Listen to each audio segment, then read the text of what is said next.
नमस्कार, 12 बजे 12 बड़ी खबरों में आप सभी दर्शकों का स्वागत है और मैं हूं आपके साथ अखंड राय और आप देख रहे हैं उत्तर प्रदेश का तेजी से बढ़ता हुआ digital platform IBC 24 Uttar Pradesh Uttarakhand. 12 बजे की 12 बड़ी खबरें बताएंगे, लेकिन उससे पहले आपको कुछ महत्वपूर्ण खबर बता दें। आज विधानसभा में शीतकालीन सत्र का तीसरा दिन है और शीतकालीन सत्र के तीसरे दिन की शुरुआत हो चुकी है। तमाम जो विधायक हैं वो इस वक्त बोल रहे हैं, लेकिन सबसे बड़ी बात है कि समाजवादी पार्टी की जो विधायक है रागिनी सोनकर, उन्होंने सवाल किया और उन्होंने बोला है कि अगर बीजेपी अच्छा काम कर रही है और इतने वर्ष वो रही है, तो क्यों उसको जो सरकारी जो विभाग है उसे बेचने की जरूरत पड़ रही है। वहीं सतीश महाना ने भी तंज कसा है और चुटकी लेते हुए जो समाजवादी पार्टी के जो विधायक है ओम प्रकाश सिंह, उन पर बोला कि आपको देखकर अच्छा लगता है और कल उन्होंने पूछा कि क्या शराब पीते हो। तो तमाम ऐसे जो हंसी माहौल के भी जो दौर थे वो विधानसभा में देखने को मिल रहे हैं और कहीं ना कहीं तल्ख जो आपसी विवाद होता है या बातें होती है वो भी देखने में मिलती है विधानसभा के अंदर। अब आपको दूसरी सबसे महत्वपूर्ण खबर आपको बता दें कि जिस तरह से आज कांग्रेस जो है वो आज विधानसभा घेराव करने जा रही है और विधानसभा घेराव करने के लिए तमाम जो कांग्रेस के बड़े नेता हैं वो यहाँ पर पहुंच चुके हैं। प्रदेश अध्यक्ष अजय राय के नेतृत्व में 12 बजे वो घेराव करने के लिए निकलेंगे, लेकिन पुलिस की जो चुस्त और दुरुस्त है बैरिकेडिंग कर रखी है। जो बड़े नेता है कांग्रेस के, उनके घरों के बाहर बैरिकेडिंग है और जो कांग्रेस दफ्तर है यहाँ पर उसके भी बाहर बैरिकेडिंग कर रखी है। किसी भी तरह से किसी को भी आने जाने की मनाही है। किसी भी तरीके से जो कांग्रेस का विरोध प्रदर्शन है, जो घेराव है विधानसभा का, उसको रोकने के लिए पूरी तरीके से पुलिस मुस्तैद है। आपको तस्वीरें दिखाएंगे कांग्रेस दफ्तर के बाहर की और तमाम ऐसे बड़े जो नेता हैं उनके घर के बाहर की भी तस्वीरें दिखाएंगे, जहां पर आप भारी पुलिस बल आप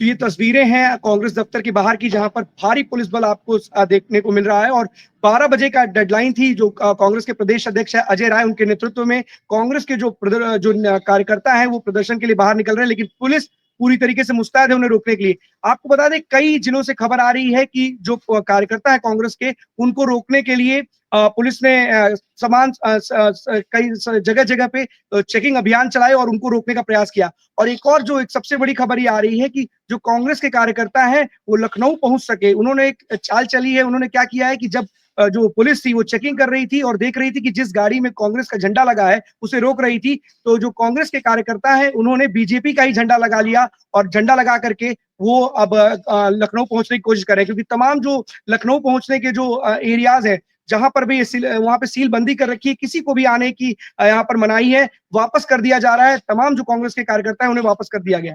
अब आप के साथ सभी हमारे जो सहयोगी हैं 12 बजे हमारे सभी सहयोगी एक एक करके हमारे साथ स्क्रीन पे जुड़ेंगे, जो आज की जो बड़ी खबर है वो हमें बताएंगे और हमारे एक एक साथी एक एक बार स्क्रीन में जुड़ने वाले हैं।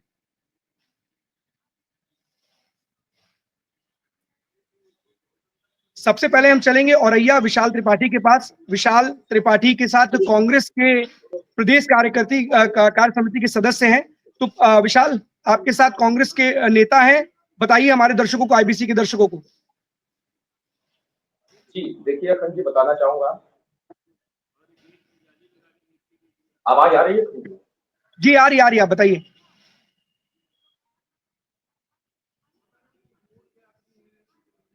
विशाल बोलिए, आवाज आ रही है आपकी।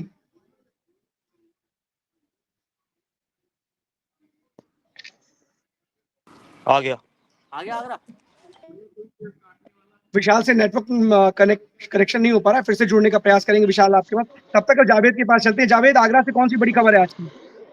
जी बिल्कुल, देखिए आपको बता दें आगरा से भी जिस तरह से जो कांग्रेस ने ऐलान किया था कि आज विधानसभा को घेरने का प्रदर्शन करेंगे और विधानसभा को घेरने का काम करेंगे, वहीं आगरा से जो तमाम नेता थे, पदाधिकारी थे, सदस्य थे कांग्रेस के, वो आगरा से निकलने के लिए थे, लेकिन पुलिस ने सुबह कल से ही उनके घरों पर डेरा डाल रखा है। कुछ कांग्रेसी हमारे साथ में मौजूद है, जिस तरह से आप तस्वीरों में देख रहे हैं धरना प्रदर्शन पर, वो अपने निवास के बाहर ही बैठे हैं और पुलिस भी इनके साथ में मौजूद है। इनको यहाँ से कहीं जाने के लिए नहीं अनुमति है और अभी इनसे भी बात कर लेते हैं। सर, आप जिस तरह से कांग्रेस पर धरने पर बैठे हुए हैं, तो क्या कुछ कहेंगे? आपको निकलने नहीं दिया जा रहा है?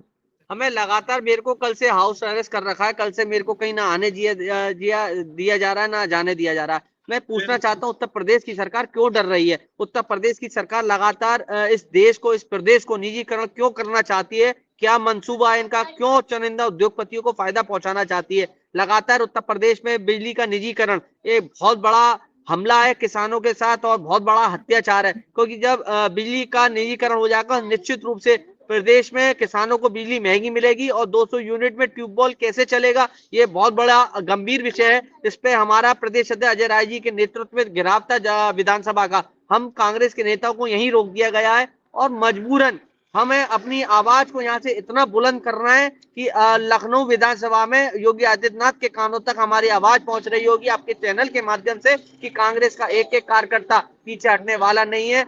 जहां पे भी है हम दम से अजय राय जी के साथ खड़े हुए हैं, एक भी कदम हम पीछे नहीं हटेंगे।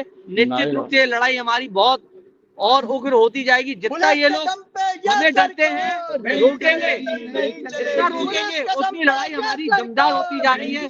कांग्रेस के कार्यकर्ताओं के लिए इतनी बड़ी बड़ी कीलें बिछाई जा रही है, ये ऐसा लग रहा है कि हम लोग खालिस्तानी है, आतंकवादी है, गुंडे हैं। इस तरीके से हमारे साथ व्यवहार किया जा रहा है, ये कतई नहीं चलेगा। योगी आदित्यनाथ की सरकार बहुत जल्दी उत्तर प्रदेश के उभरने वाली है, इसलिए इनके पैर खिसक रहे हैं। तो आप जिस तरह से देख रहे हैं कांग्रेस का यहाँ पर जो है धरना प्रदर्शन जारी है और लगातार लोग यहाँ पर धरना प्रदर्शन पर बैठे हुए हैं अपने निवास के बाहर में। जी अखंड। जावेद, कितने लोगों को अरेस्ट किया है पुलिस ने या किसी की नजर बंद करके रखा हुआ है? देखिए आपको बता दें तमाम आगरा में जो कांग्रेसी हैं तमाम नवाब लोगों के घरों पे पुलिस प्रशासन है, यहाँ भी बड़ी संख्या में लोग यहाँ पर मौजूद हैं। और ये देखिए जिस तरह से आपको तस्वीरों के माध्यम से दिखा दें, ये लोगों को घरों में कैद कर रखा है, लेकिन अपने घर के निवास पर ही ये लोग निवास के बाहर ही धरने प्रदर्शन पे बैठ गए हैं और इनको यहाँ से पुलिस प्रशासन कहीं भी निकलने के लिए अनुमति नहीं दे रहा। जी अखंड। बहुत बहुत धन्यवाद आपका जावेद इस तमाम जानकारी के लिए। विशाल के पास, विशाल हमसे जुड़ चुके, विशाल के पास दोबारा चलते हैं। विशाल, आगे कंटिन्यू करें आप।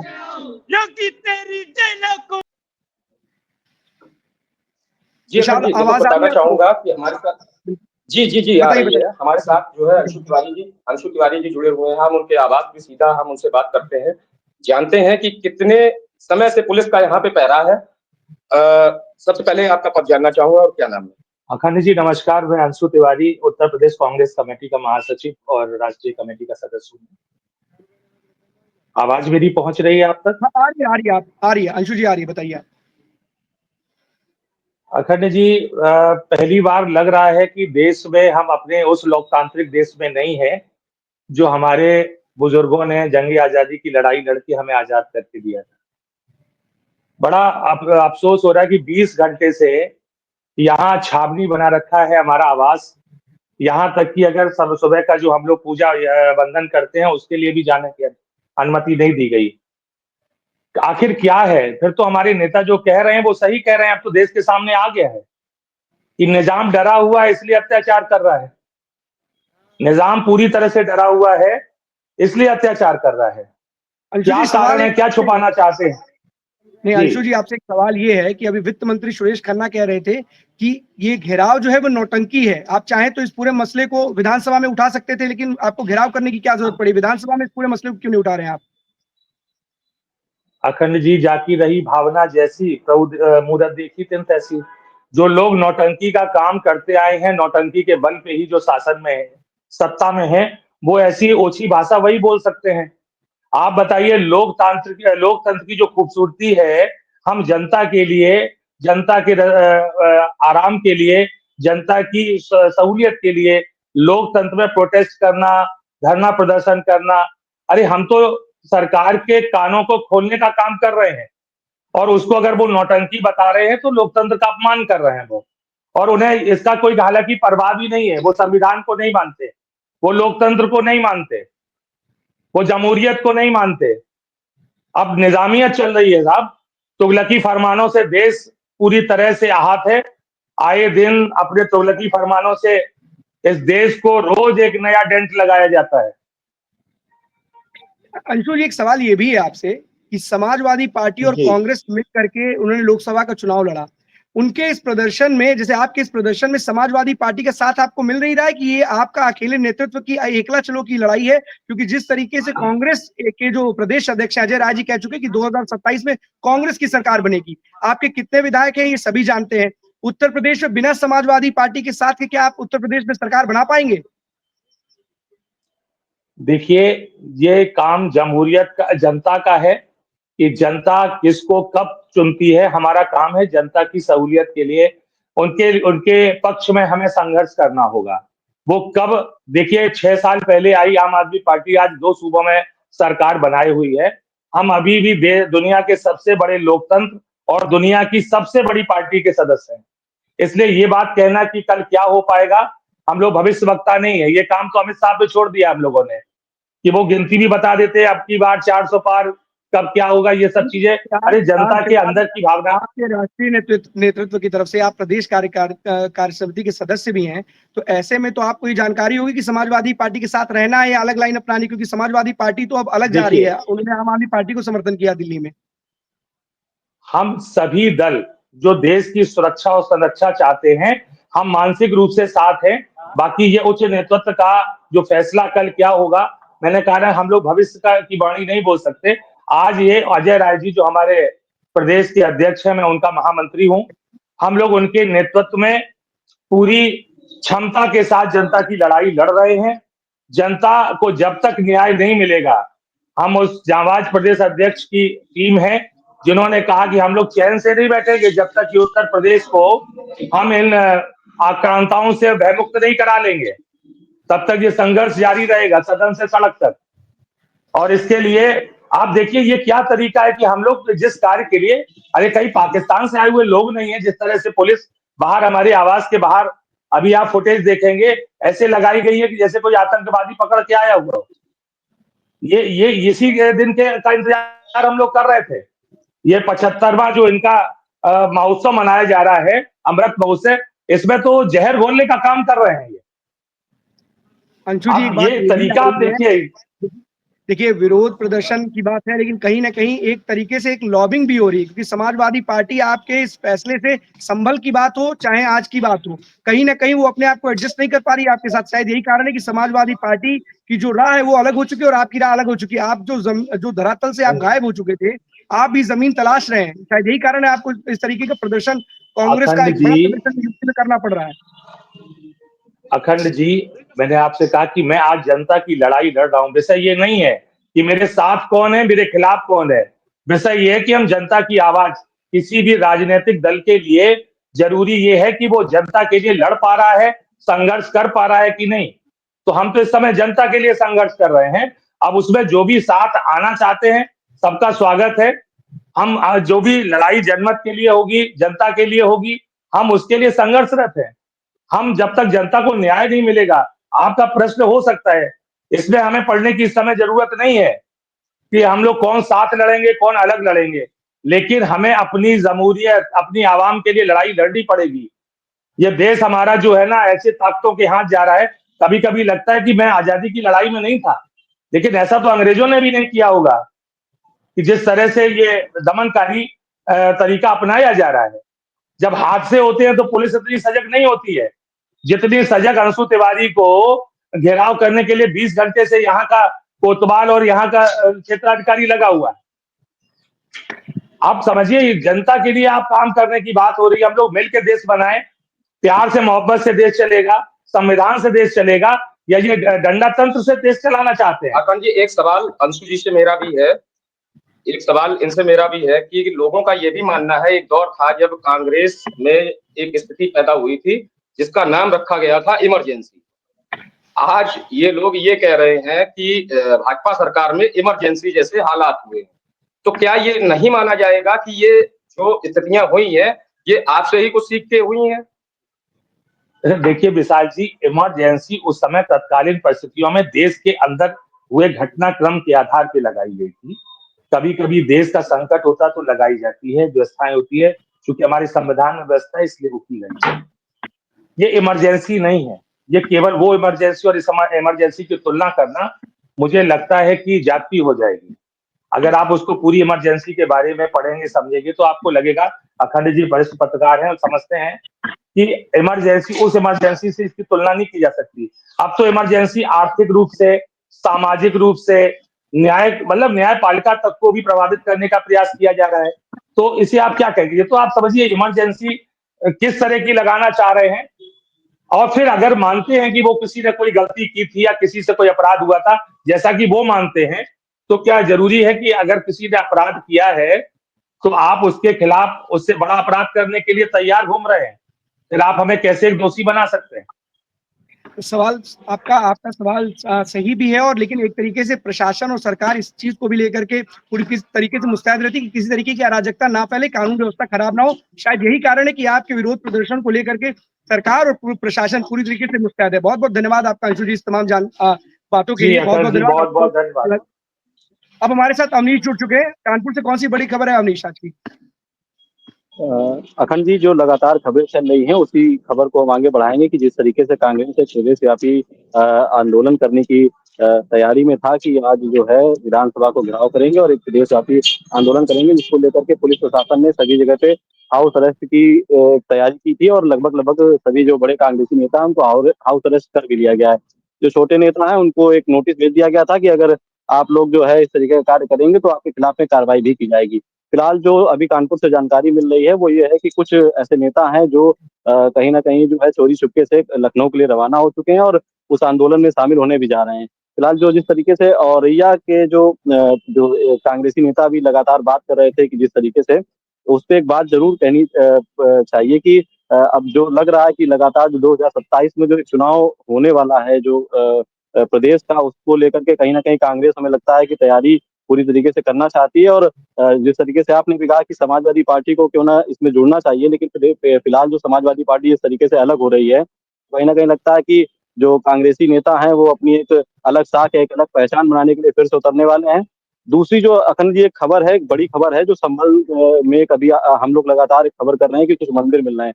उसी तरीके से भाजपा ने कानपुर में भी कहीं न कहीं कुछ मंदिरों को छुपे होने की बात कही। लगभग 125 मंदिर ऐसे हैं जिन पे भाजपा लगातार बता रही है कि 125 मंदिर जो है लगभग 40 से 45 सालों से जिनको बंद कर दिया गया है या जो बंद है जिनको अभी खोला नहीं जा रहा है। हाँ जी।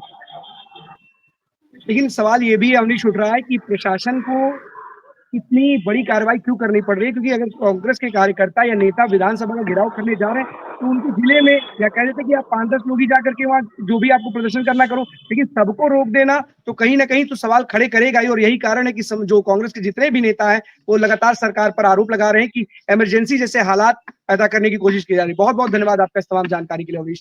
इंद्रवीर के पास चलते हैं। इंद्रवीर, रायबरेली से कौन सी बड़ी खबर है आज की? देखिए अगन, पूरे प्रदेश में जिस तरीके से कांग्रेस ने आज एक आह्वान किया था 18 दिसंबर 2024 का कि आज हम अपने उनके नेताओं के उसमें जो है विधानसभा का घेराव करेंगे, और उसको देखते हुए रायबरेली में भी वही चर्चाएं हैं। और मैं इस समय मौजूद हूँ रायबरेली सदर कोतवाली में, और मेरे पीछे आप देख सकते होंगे, मैं कैमरामैन को दिखाने की कोशिश करें कि भारी तादाद में जो है कांग्रेस कार्यकर्ताओं को बिठाया गया है पुलिस के द्वारा। और यहाँ क्योंकि प्रोटोकॉल के तहत हमारा एक अपना भी प्रोटोकॉल, तो ये जो घेराव किया गया है ये सरकार, भाजपा सरकार को कई तरीके से घेरने के लिए जो उनकी अपनी रणनीति है कांग्रेस की, उसके तहत की ये फेलियर सरकार है और उनके कई सारे ऐसे ब्लेम है जो वो लगाते नजर आ रहे हैं। लेकिन एग्जैक्टली ये विधानसभा सत्र के दरमियान घेराव करना, और उसमें चूंकि विधानसभा सत्र भी चल रहा है, लोकसभा सत्र भी पिछले दिनों में चला, उसको लेकर के अखंड जिस तरीके से ये राजनेता एक जिस अभी कमेटी कांग्रेस ने पूरे अपने उत्तर प्रदेश में बीच में कुछ दिन पहले जितनी कांग्रेस की कमेटियां थी वो सब भंग कर दी है। क्यों? क्योंकि उसको देखते हुए उन्होंने कहा सीधे सीधे कि हम 2027 की तैयारी में। तो क्या देखा जा सकता है कि आज 2024 दिसंबर से 2027 बहुत ज्यादा दिन नहीं रह गया, खैर, और तैयारी करने में बहुत ज्यादा दिन, जैसे अभी आपने खुद कहा कि क्या इस घेराव में सपा ने सपोर्ट क्यों नहीं किया, या सपा सपोर्ट करना चाहती थी या नहीं, ये बड़ा सवाल है। क्योंकि जिस तरीके से ये आह्वान किया गया वह, और दिल्ली में जाकर के सपा आपको सपोर्ट करना, सपा का ये राजनीतिक पार्टियों का अपने अपने बेनिफिट हो सकते हैं अखंड। और मुझे लगता है कि सपा और कांग्रेस दोनों को समझ में आ गया है कि हम कहां पे स्टैंड कर रहे हैं, कहां पे नहीं कर रहे हैं। तो उस हिसाब से कांग्रेस ने आह्वान करके ये देखना चाहा कि मैं कहा, या हमारी पार्टी कांग्रेस इस समय उत्तर प्रदेश में कहां पे स्टैंड कर रही है। तो ये तो एक वो है कि हम देखना चाहते हैं एग्जैक्टली कि हम है कहां पे उत्तर प्रदेश में, ये भी एक था हो सकती है। जी अखंड, सवाल ये भी है कि देखिए, सबसे बड़ी बात है कि जब राहुल गांधी संभल जाना चाह रहे थे और जब ये बात हुई, जब सदन की शुरुआत हुई लोकसभा संसद में, तो एक बात हो रही थी कि संसद में जिस तरीके से संभल के मुद्दे को उठाने की बात हो रही थी, तो कांग्रेस अडानी के मुद्दे पर फोकस थी। कहीं ना कहीं से नाराजगी की शुरुआत वहीं होती है, फिर बाद में धीरे धीरे जो गठबंधन का जो नेता है उसको बदलने की बात की जाती है। यहाँ पे कि रामगोपाल यादव है, वो कहते हैं कि जो नेता है हमारे गठबंधन के वो खड़गे जी हैं। तो सीधे तौर पे राहुल गांधी से उन्होंने अलग किनारे किया और एक एक बात सामने आ रही है कि धीरे धीरे ममता बनर्जी को आगे किया जा रहा है। सवाल यही क्या उसके बाद से ही कांग्रेस ने अलग रुख तैयार कर लिया है यूपी में अपनी जो खोई हुई जमीन थी उसको तलाशने के लिए?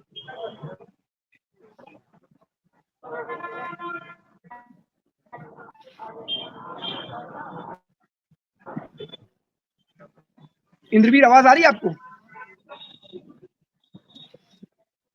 आपने कहा और नेता तक जिसे बीजेपी के नेताओं ने जो अनुमान लगाया था कि ये करण अर्जुन की जोड़ी उत्तर प्रदेश में फेल होगी, और वो फेल होती दिख भी रही है, जहां पे अभी तक दोनों का अलग अलग एक रास्ता है, दोनों अलग अलग रास्ते पे चल रहे हैं। और वहीं पे सपा के राष्ट्रीय अध्यक्ष अखिलेश यादव ने जो है आपको समर्थन देने का प्रयास किया है, ऐलान। और वहां पे अब क्या दिल्ली की ही राजनीति होगी, एक बड़ा सवाल ये भी है, क्या सपा अब दिल्ली में बड़ा सवाल आपने बिल्कुल उठा दिया है।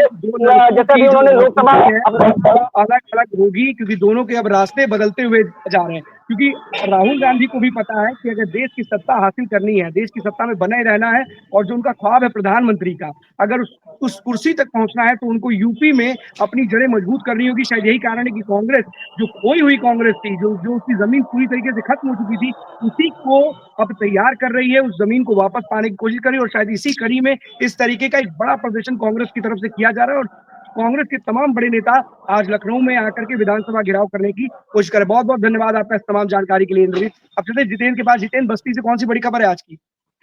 अखंड, अगर बस्ती से बड़ी खबर की बात की जाए तो आज बस्ती से दो बड़ी खबर है, लेकिन पहली खबर मैं आपको बता दूंगा कि एक नाबालिग लड़की के साथ में गैंग रेप का एक मामला सामने आया है। फिलहाल एक नाबालिग लड़की है, उसका संबंध एक लड़के से लगातार पिछले 1 साल से वो टच में थी, बातचीत उससे करते थे। लड़के ने जब उसको बुलाया तो लड़की जब उससे मिलने गई तो लड़का अपने दोस्तों के साथ तीन लोगों ने उसके साथ मिलकर वहां पे गैंग रेप किया। फिलहाल लड़की जिस तरीके से उसके साथ गैंग रेप किया गया और उसको वहां पे मारा भी गया, उसके सीने पे पैर भी रखे, इस तरह से लड़की ने अपना एक बयान भी दिया। फिलहाल लड़की ने किसी तरीके से अपनी जान बचा के 1090 पे जब उसने फोन किया तो मौके पे वहां जब पुलिस पहुंचती तो जो तीनों युवक जो है वहां से फरार हो जाता है। लेकिन सबसे बड़ी बात अखंड इसमें है कि 15 तारीख को जो है जो पीड़ित है उसने तहरीर दिया वहां पे, और जो लालगंज की पुलिस है वो मुकदमा एक दिन के बाद पंजीकृत है। फिलहाल 3 लोग जो उसमें आरोपी है उसमें से एक की तो लालगंज पुलिस ने गिरफ्तारी तो कर लिया, लेकिन कहीं ना कहीं जो 2 लोग हैं अभी भी वो मौके से फरार है फिलहाल। लेकिन गैंग रेप जिस तरीके से उस लड़की के साथ की हुआ है, नाबालिग बच्ची के साथ में,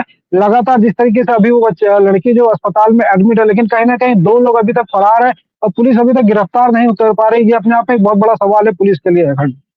बिल्कुल, बहुत बड़ा सवाल जितेंद्र है ही, क्योंकि अगर इस तरीके से एक नाबालिग बच्ची इस तरीके का आरोप लगा रही है, तो पुलिस को कितनी भी मुस्तैदी दिखाते हुए जो तमाम आरोपी उनको गिरफ्तार करना चाहिए, उनके खिलाफ कड़े एक्शन लेने चाहिए और सलाखों के पीछे भेजना चाहिए। एक बच्ची के साथ इस तरीके का जघन्य अपराध उन्होंने किया है। पुलिस की इस तरीके की लापरवाही सरकार पर भी सवाल खड़े करती है, क्योंकि सरकार विपक्ष को मौका मिल जाता है इस तरीके के सवाल खड़े करने के लिए। बहुत बहुत धन्यवाद आपका इस तमाम जानकारी के लिए जितेंद्र।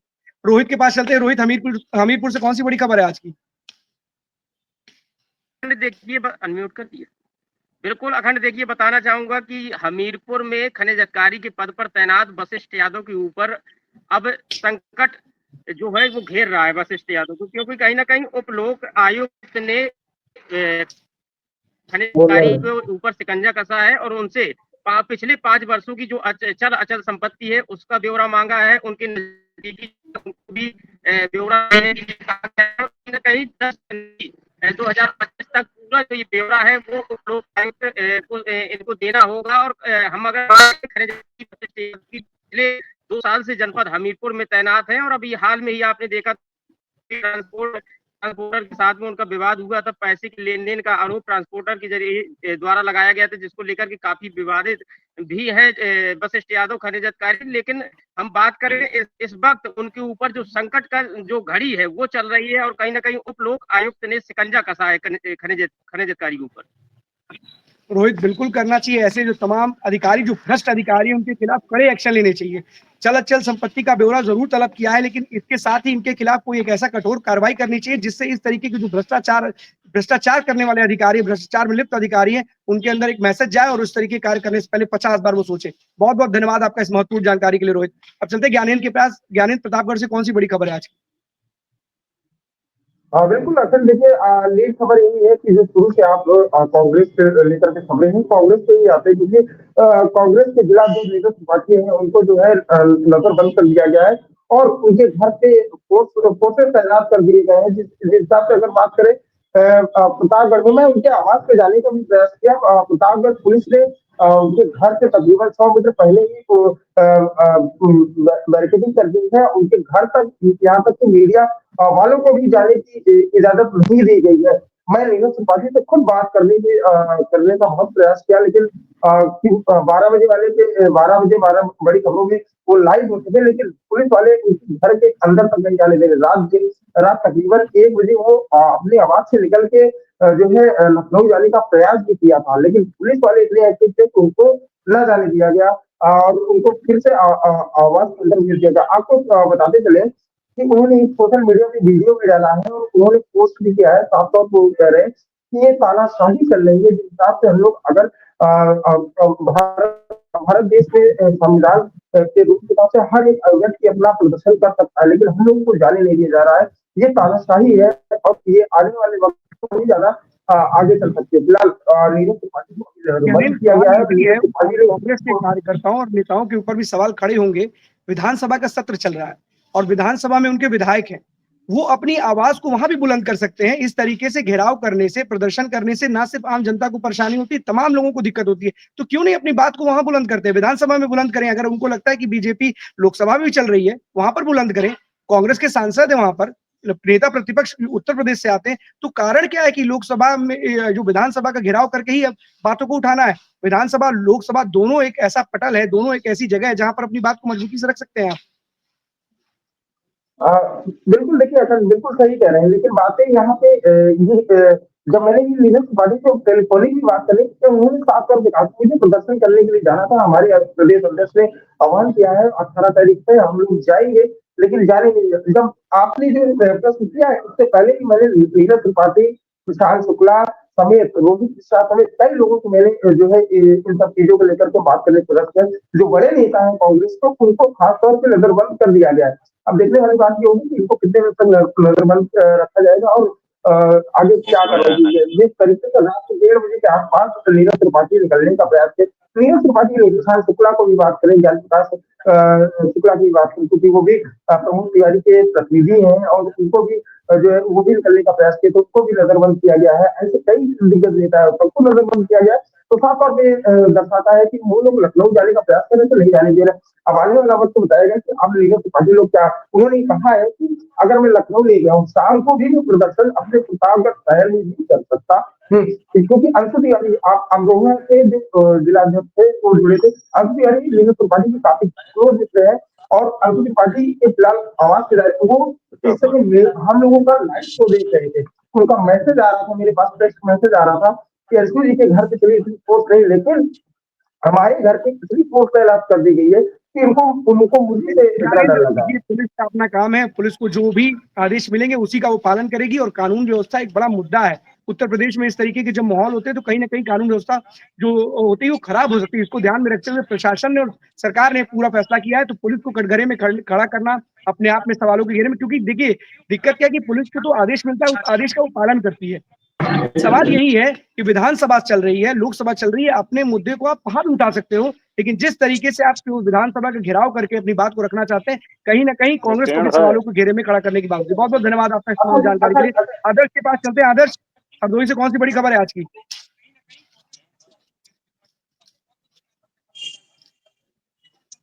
पालिका एवं जिला प्रशासन की तरफ से एक रैन बसेरा का 2 रैन बसेरा का शुभारंभ किया गया है। हमारे पीछे आप देख सकते हैं रोडवेज बस अड्डा भी है और यहाँ पर जो अतिथि आते हैं इसी रैन बसेरा में रुकते हैं और उनके लिए काफी अच्छी व्यवस्थाएं भी की गई हैं। अब हम अखंड जी अंदर चल के आपको दिखलाते हैं यहाँ पर रैन बसेरा की जो व्यवस्थाएं हैं।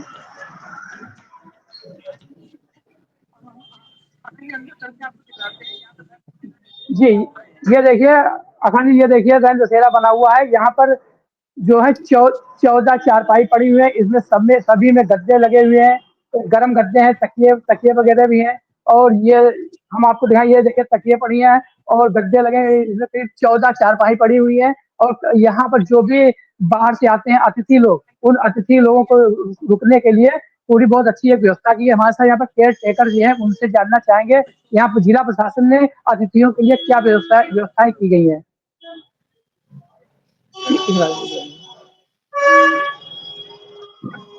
ये यहाँ पर रैन बसेरा जो जिला प्रशासन की तरफ से बनाया गया है या नगर पालिका की तरफ से, इसमें क्या क्या व्यवस्थाएं हैं? यहाँ पर रुकने के लिए चारपाई पड़ी है, सब कुछ है और पानी पीने के लिए दवाइयों का किट है, ये सभी लाइट वगैरह की सभी सुविधा है यहाँ। जैसे कोई की चोट हो जाए, बुखार रात में आ जाए, उसके लिए हम दवा भी रखते हैं। पीने के लिए पानी मच्छर अगर लगे तो मच्छर की दवा छिड़की जाती है बराबर, और खादी मिट्टी जाती है। उसके अलावा भी हम प्रोटीन वगैरह भी रखते हैं। रात में कोई आ जाए उसके बाहर आग जलवाते हैं। अगर आ जा रहा है तो पहले तपाते फिर लेटाते आराम से, तो कोई सुविधा नहीं है। इस रैन बसेरा में कितनी चारपाई हैं और महिलाओं के लिए कितनी, पुरुषों के लिए? पुरुषों के लिए है 9 और महिलाओं के लिए है 5।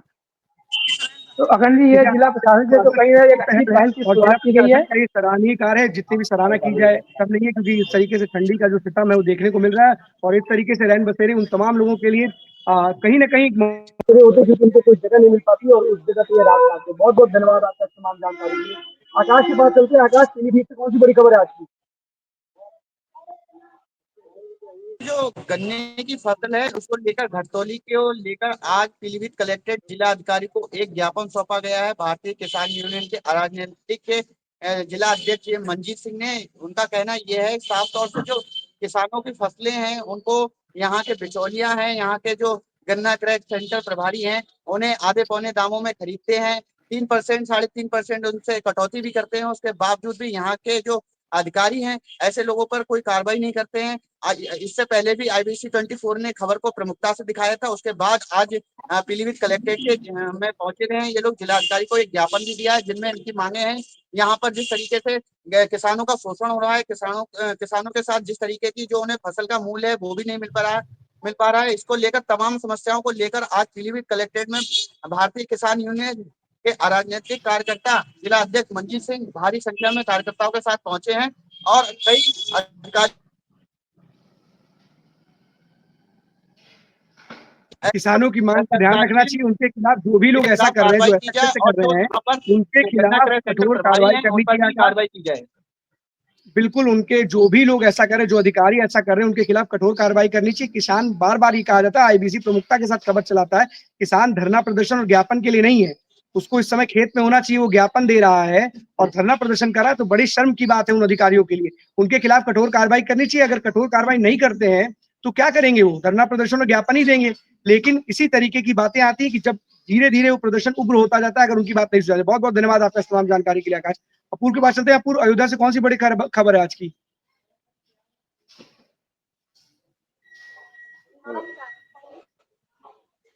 अनम्यूट कर लीजिए अपूर्व जी। अब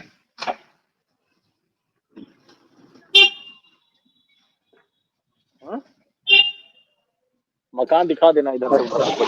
जी अखंड, हेलो जी अखंड, मेरी आवाज जी आ रही है? पूर्व आवाज आ रही है आपकी, बताइए।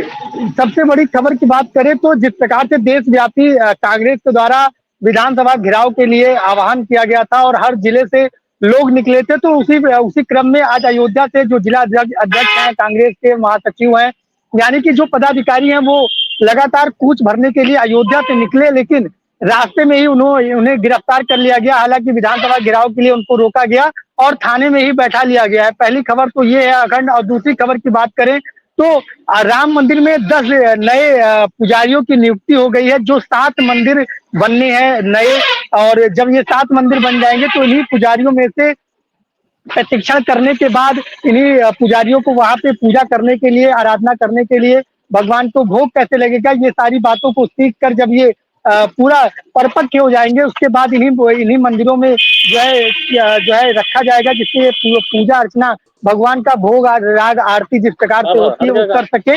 और अब एक तीसरी खबर की जो मेरे आप पीछे देख रहे होंगे कि ये कानपुर से एक ट्रक निकली थी जिसमें शराब भरी हुई थी और शराब की ये ट्रक पलट गई। हालांकि अयोध्या पुलिस और आबकारी के जो आयुक्त हैं वो तुरंत यहाँ पे पहुंचे और मौके पर मुआयना किया और जो ट्रैफिक व्यवस्था थी उसको तुरंत स्वचालित करने के लिए तत्पर थे और लगातार अभी भी ट्रक पलटी हुई है। हालांकि लगातार आला अधिकारी मौके पर पहुंचे हुए हैं और लगातार जो ट्रैफिक व्यवस्था है उसको कोई दिक्कत ना आए उसको सुदृढ़ कराने के लिए लगातार प्रयासरत हैं।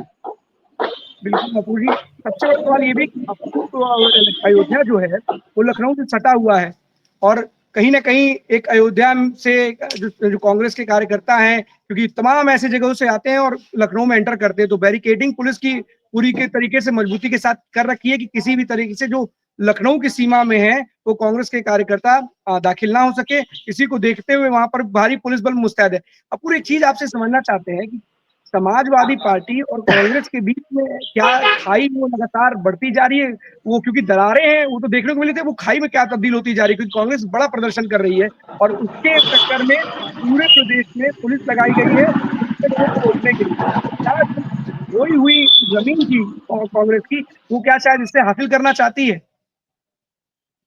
को बता दें अखंड कि जिस प्रकार से कांग्रेस का प्रदर्शन लगातार, क्योंकि ये देशव्यापी परिवर्तन था, उससे पहले राहुल गांधी के द्वारा जो पदयात्रा की गई उसके बाद लगातार कार्यक्रम किए जा रहे हैं, जन लुभावने कार्यक्रम किए जा रहे हैं, कहीं ना कहीं जनता को आकर्षित करने के लिए कहीं ना कहीं जो है समाजवादी से हालांकि दूरियां दिखाई पड़ी, क्योंकि ऐसे कई जो प्रदर्शन कांग्रेस के द्वारा किए गए हैं उसमें समाजवादी का कहीं ना कहीं हस्तक्षेप या जो है जो याद करें कि जिस प्रकार से पीडीए का नारा साथ में दोनों देते आए हैं, तो कहीं ना कहीं वो जो मिलावटीपन है वो दिखाई नहीं दे रहा है। लेकिन कोई भी कार्यक्रम अगर कांग्रेस कर रही है तो उसमें समाजवादी कोई भी हस्तक्षेप या कुछ भी नहीं करने का दिखाई नहीं पड़ रहा है। जी अखंड, बिल्कुल सही बात, बड़ी महत्वपूर्ण आप बता रहे हैं कि समाजवादी पार्टी दो लड़कों का जो साथ है उसमें दरार आ चुकी है और शायद यही कारण है कि कांग्रेस अपनी जमीन तलाश रही है, क्योंकि प्रदेश अध्यक्ष जो अजय राय है कांग्रेस के, वो बार बार कह रहे हैं कि 2027 में कांग्रेस की सरकार बनेगी,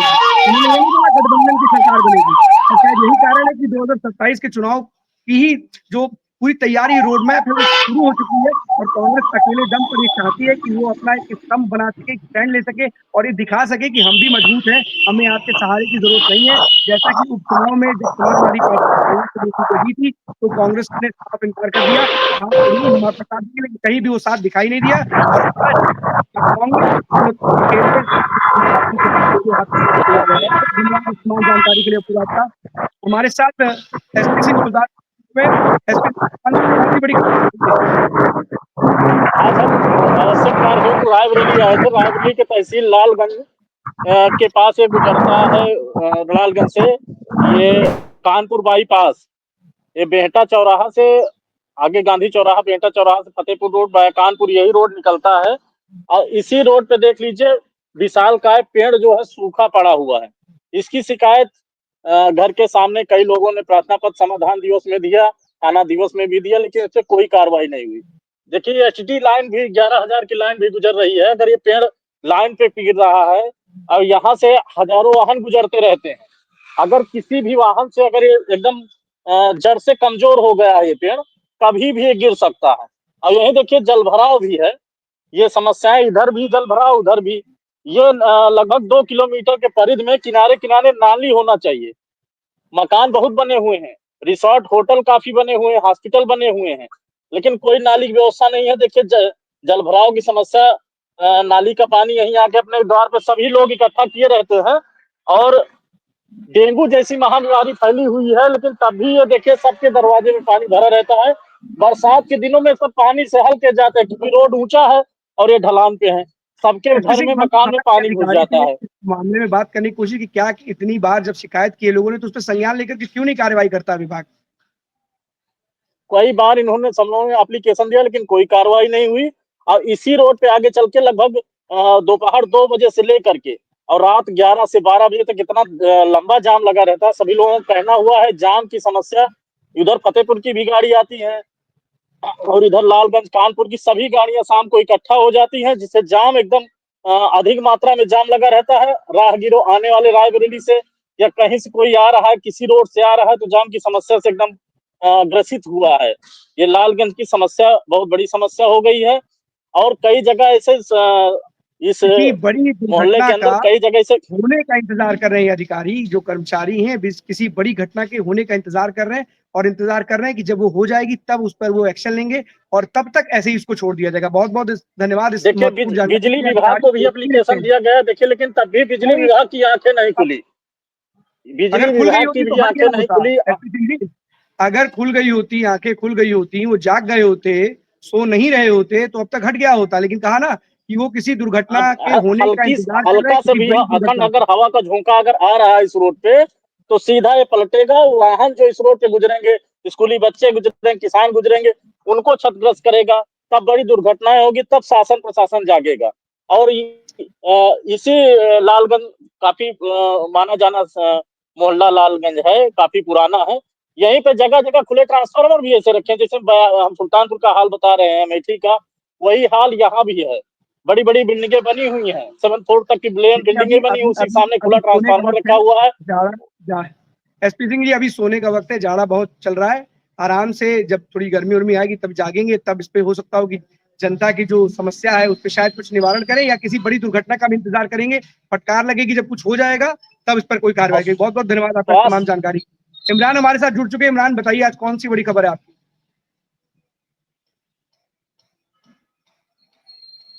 अनम्यूट कर दीजिए। रोड चौड़ा होना, ये रोड जो है चौड़ा होना है अखंड में। हेलो, आवाज आ रही है अखंड?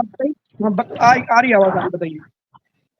देखिए अखंड, मैं आपको बता दूं, NH 74 पे मैं खड़ा हूँ इस वक्त और ये रोड जो है चौड़ा होना है, जिसको लेकर के अधिकारियों ने जो है यहाँ पर ग्राम हेमराज कॉलोनी के कुछ लोग किसानों की जमीनें जो है रोड के नजदीक आ रही है, उनकी जमीनों पे जो है सुबह बिल्डोजर ले जा करके जो है फसली जमीनों को फसल को जो है नष्ट कर दिया गया और जिसको लेकर के ग्रामीणों ने जो है आक्रोश जताया और रोड पे आ गए और हंगामा काटा।